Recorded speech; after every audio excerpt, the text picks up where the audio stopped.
Velkommen til Versingers video. Jeg er Versinger, og det er endnu en gang blevet tid til at se. Og vi kan se om et billede, det er vaskeægte eller fake photoshoppet, hvad det nu end er. Man har gjort anderledes ved billedet. Og hvis du godt kan lide de her type videoer, så husk naturligvis at give det et kæmpe like. Og hvis du ikke allerede har husket at gøre det, så sørg lige for at subscribe. Og ligesom i tidligere videoer af ægte eller Photoshop, så har du mulighed for at gætte med og smide en kommentar med, hvor det godt det går og kommer til at gå for dig i den her omgang. Præcis ligesom Christine. Så tak fordi Christine, du lige var med til at gætte med. Men lad os kaste os ud i det. Og den her prøve her, den skulle meget gerne have cirka 15 billeder. Og vi har faktisk mulighed for at følge med den der gang, hvor mange vi er rigtige og hvor præcise vi er. Og lige nu, så er det en lille bitte kameleon. En lille bitte kameleon, der er oven på en finger. Og jeg vil sige, hvis I spotter mig, og det er jo det, I gør, så er det her billede altså vaskeægte. Man kan sagtens få kameleoner i sådan en lille størrelse. Det er jeg helt 100% sikker på. Fordi jeg mener i hvert fald, jeg har set en kameleon i sådan en lille bitte fingerstørrelse. Lille.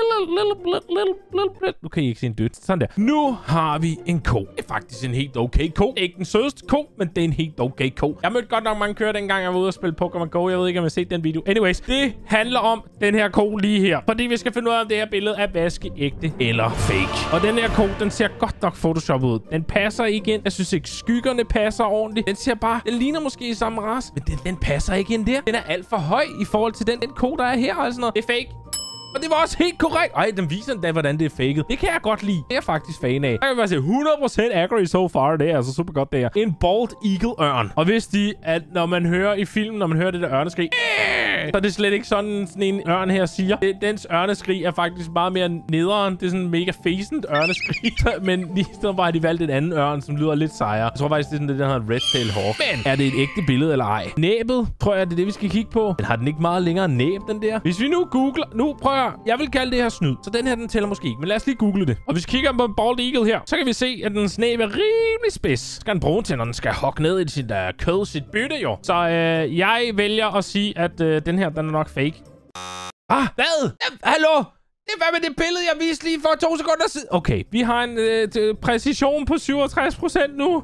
Og det var åbenbart et ægte billede. Jeg vil sige, der er et eller andet galt med en næb, så er der gået et eller andet fuldstændig. Det er blevet slebet ned simpelthen. Ja, den er fløjet lidt for tæt på klipperne. Det her billede skal vi finde ud af, om er fake eller ej. Jeg vil sige, altså, med skyggerne ser det... Refleksionen i vandet og alt sådan noget, det ser sgu meget rigtigt ud. Jeg siger, det er ægte. Det var rigtigt. Jamen, der kan man bare se. En isbjørn, der spiser en fisk. Den ligger lige og flader ud og spiser en fisk. Det er sikkert sådan en zoologisk have isbjørn. Jeg ved ikke om isbjørn spiser fisk, når de er i vildskab. Men når de er fanget, så tror jeg godt, de kan finde på at spise fisk. Jeg ved, det har jeg aldrig... Jeg synes kun, jeg har set isbjørn spise sæler. Jeg tror, det her er ægte nok. Det var faktisk forkert. Nej, okay. Det kan faktisk godt være, at jeg har helt ret, det der med fiskene og alt sådan noget. Det ser måske sådan ud. Men det her fly, tilsyneladende flyver under Golden Gate Bridge. Og hvis I så i sidste episode, hvor det var, vi havde en redningshelikopter, der prøvede at redde nogen op i vandet. Det var faktisk den her bro, der var i baggrunden. Og så var der en haj, som var photoshoppet ind, som var fake. Og prøvede at spise ham manden på stigen der. Men nu skal vi så afgøre, hvorvidt om det her fly er vaskeægte, eller om det er Photoshop. Jeg tror faktisk, det er rigtigt nok. Nej, det var det ikke. Ej, jeg kan simpelthen ikke spotte det. Jeg har 3 ud af 6 rigtig og forkert. Oh my god, det er ikke så godt det her. Til gengæld, så er der en ule her. Jeg vil sige, at den her ule, den burde altså være rimelig nem. Vi er halvvejs lige nu, kan vi se her. Og den her ule, den burde være nem. Så hvis vi gætter den her rigtig, jeg skal helst gerne være over. Det her, det er den sværeste, vi har haft indtil videre. Jeg tror, den er rigtig. Det var rigtigt. Gudskelov. En påfugl. Jeg kan ikke se, hvad skulle der være galt med den her? Hvad skulle der være galt med den her? Altså, den har sin store prægtige der, og den ser sådan der ud, og den har øjnene der er på fjerne, som er sådan nogle... jeg ved ikke, om det skal forestille øjne, men den ser da stor og prægtig ud. Jeg har nogensinde set en albino påfugl. De ser faktisk ret syret ud, fordi de er helt hvide. Men påfugl, de er så mega fede. Der, hvor jeg boede før, så kunne man høre påfugl, fordi de havde påfugl i deres bagør, jeg ved ikke hvorfor. Men de havde påfugl, og så kunne man høre dem på lang afstand, og de siger en helvedes lyd. Det var sådan de sene sommeraftener, og så kunne man høre påfuglene. Og jeg er glad for, at jeg ikke boede tættere på, for jeg skulle lytte på dem.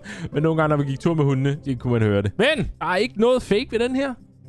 Det var faktisk ægte. Ej, jeg er glad for, at vi er over de 50. Okay, der er til sådan en måge, der skal til at lande på en kaskelothval, der er ved at lave et flip. Et backflip op af vandet. Den kan nok ikke komme helt ud af vandet, men den er op af vandet, og så ser det splush. Og så er der vand ud over det hele. Og fuglen, den bliver nakket, og den rører ned i vandet, og så bliver den spist af kaskelothval. Og jeg ved faktisk ikke, om det er ikke en kaskelothval, det her. Det er en pukkelhval. Det skal vi lige huske på. Vi skal ikke sige noget, der er fake her på kanalen. Og det her, det er en pukkelval. Og det der, det er en måge. Og det kunne... Altså, det ligner lidt, den måske er ved at lande. Men det kunne være, den bare kommer flyvende. Den er nyt land, den kommer flyvende. Det er en dejlig solskinsdag. Jeg er en måge. Jeg kommer flyvende her. Jeg skal lige hen til de her fiskere, der tager billeder for at se, om der måske er en fisk, de lige kan give til os. Og så kommer op af vandet. Jeg er en kaskelotte. Så er det så, der lige bliver taget billeder, når den er... Og mågen er måske ikke lige noget at reagere. Men kan man ikke nå at reagere sådan? Måger er rimelig god. Har de ikke udmærket reflekser, sådan nogle måger der? Det må da gå ned. Nu bliver jeg en lille smule... Okay, jeg bliver en lille smule i tvivl. Jeg tror godt, det kunne være rigtigt. Altså, når jeg skal gætte, om de her billeder er rigtigt eller forkert, så er det sådan et... Kunne det her være rigtigt, eller kunne det være forkert? Udover hvis jeg ikke kan se, om der er noget, der er galt eller forkert. Og det kan jeg ikke, så jeg tænker, det er måske bare en måge, der er mega langsom, og en kaskelotval, der godt kan lide at lave splish-splash for nogle mennesker, der er ude at sejle i en båd. Nej, den er blevet photoshoppet. Nej. Jeg skulle lytte mig til mig selv i starten. Okay, så det her, det ligner faktisk en blanding mellem en pitbull og en beagle. Eller er det en beagle? Jeg ved ikke. Det er i hvert fald det, jeg tror, det er. Fordi det vil kunne give effekten af, at den har sådan en lille smule pitbull-øje. Det kan jo også bare være en beagle, der kun har en affarvning der. Men jeg mener, beagler, de har rimelig faste affarvninger der. Det kan jo selvfølgelig også være, at bare det her øje kun er blevet photoshoppet ind. Jeg bliver så meget i tvivl. Problemet er, at det ene øje ligner en beagle-øje, og det andet ligner et pitbull-øje. Og munden ligner også en pitbull. Det ligner, at de har taget en pitbull, og så taget den herfra, og så herop. Men er øret også pitbull? Den er fake, den her. 100% er fake. Nej! What? Hvordan kan det være rigtigt? Nej, jeg er så dårlig til den her. Det er helt utroligt, mand. Wow. Det er okay. Så vi har en kirke her, og jeg kan ikke se, hvorfor skulle det her være fake? Er det fordi, der er en statue der er helt kridhvid? Det kan da godt være, at de har renset den, og så bare tænkt, vi skal da gøre statuen pæn, altså. Eller vi skal lige teste den her powerwashing-ting. Sprøjt på den, og så fundet ud af, at den virker. Vi kan gøre resten af kirken hvid, men vi gør det altså lige i morgen. Så tager lige alt vores udstyr med, og så gør vi det altså først i morgen. Og så er der nogen, der kommer forbi og taget et billede. Jeg tror, den er rigtig nok. Nej. What? Hvad skal jeg vide, at der er mennesker, der er photoshoppet ud? Hvad er det, skal jeg godt vide det? Det skal da Okay, hvad er der sket her? Hvis vi kigger på væggen om bagved, så ligner det altså, at der er photoshoppet et eller andet, hvor man ikke rigtig kan se det. Og ellers er der bare en gris, der ligger og sover. Jeg kan ikke se, hvad der skulle være forkert ved det her billede. Det skal kun være baggrunden. Jeg har lyst til at sige, at det er fake, fordi på grund af baggrunden ser så mærkeligt ud, ser så pixeleret ud. Men det gør grisen også. Det ser generelt meget, meget pixeleret ud, det her. Jeg siger, den er fake. Oh my god. Jeg tror, det er den første, hvor det er, jeg har haft så dårlig en præcision. 42%. Det er da helt utroligt. Der er kun 2 billeder tilbage.